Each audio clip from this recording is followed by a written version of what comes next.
দর্শকের আওয়াজ আসছে না কেন? পক্ষে বিপক্ষে আওয়াজ থাকতে হবে। আপনারা দেখা দেন যে বিরামপুরের আজকের এই সোনাঝুরির দর্শকরা যারা মিডিয়ার মাধ্যমে দেখা দেন গোটা বিশ্বকে যে আমরা খেলাটাকে কিভাবে ভালোবাসি, আমরা উৎসব করতে জানি, আমরা দর্শক দেখিয়ে দিতে পারি যে আমরা মাঠে বসে ঘুমাই না, আমরা আওয়াজ করে দর্শক এবং খেলোয়াড় প্রাণবন্তকে পরিবেশ দিতে চাই। দর্শকের আওয়াজ কি হবে ডিজে বলা?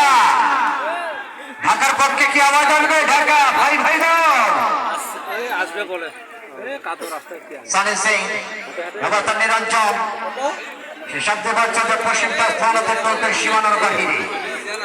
আচ্ছা, মাঠের পশ্চিম দিকে একটা ছোট্ট শহর সম্ভবত ক্লাস 5-6 এর ছাত্র যেভাবে গাছের ডালের উপরে জয়ের বাধা গতবার থেকে নিয়ন্ত্রণ ঢাকা দল ঢাকাস্থানী ক্লাব প্রতিপক্ষে প্রণয়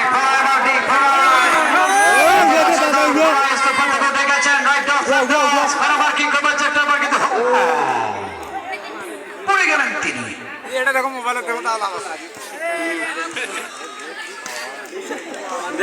যে কথা বলছিলাম, মাঠের পশ্চিম দিকে ক্লাস 5 এবং 6 এর বয়সের একজন ছাত্র একটা গাছের উপরে, একটা ওয়াই গাছের উপরে বাম দিকে একটা ঠ্যাং, ডান দিকে একটা ঠ্যাং সিসিকে দেয়। খবরদার বাজান, নিচে পড়ে ক্যামেরাম্যানকে হত্যা করে হারাই না।